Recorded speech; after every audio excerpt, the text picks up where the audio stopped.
ที่เฮ็ดเลือดแปลงเป็ดอันนี้ข้าวคั่วในมันชอบที่จะไปใส่จานแล้วก็ปรุงแล้วแต่คนมักก็หลายคนปรุงกับที่เป็นแล้วเป็นเค็มนัวๆเนาะเลือดแปลงที่เราเฮ็ดมากะตอนเสื้อเป็ดกะเป็ด3 โล2-3 โลกะใส่น้ำปลา4น้ำ7แล้วมันก็สิบ่แข็งตัวแล้วเราจึงมาปรุงใหม่ก่อนเอาคั่วลงเดี๋ยวเราสิมาลองเฮ็ดเลือดแปลง2-1เลือดแปลงเลือดครึ่งหนึ่งนี่อันนี้มันครึ่งหนึ่งแล้วก็น้ำบวงหนึ่งครับผู้ใดบ่มั่นใจก็ลองเบิ่ง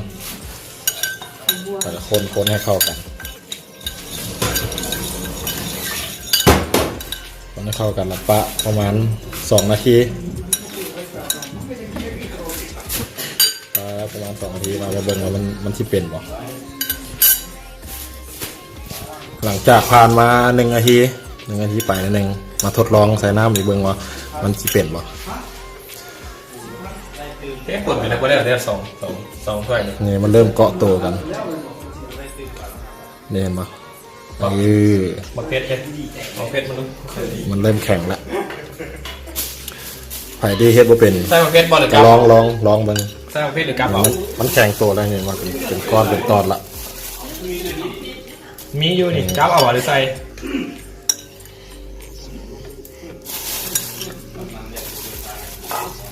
เฮ็ด1-1ก็ได้เด้อเลือด1น้ำ1ก็ได้แต่ว่าของเฮาเฮ็ดเป็น2-1เนาะเพราะรสชาติมันสิบ่เค็มหลาย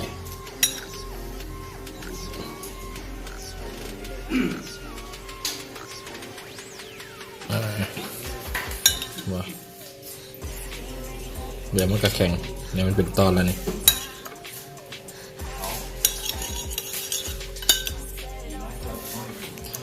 เราเอาตอนไปเลยสิได้ตอนแล้วเราก็ต้องใส่หอมลงนี่แม่บ้านผู้ใดให้บ่เป็นก็เบิ่งคลิปนี้เลยตอนนี้ผ่านมา1 นาทีแล้วตามเบิ่งทำมันยังแล้วนี่ก็แสดงว่ามันเค็มแต่ถ้าวัน1 นาทีนี่ถ้าเราจับเลยนี่มันจางนะเพราะว่าน้ำหนักเริ่มเป็นละเป็นตะกี้หม้อเลือดแปลงเป็ด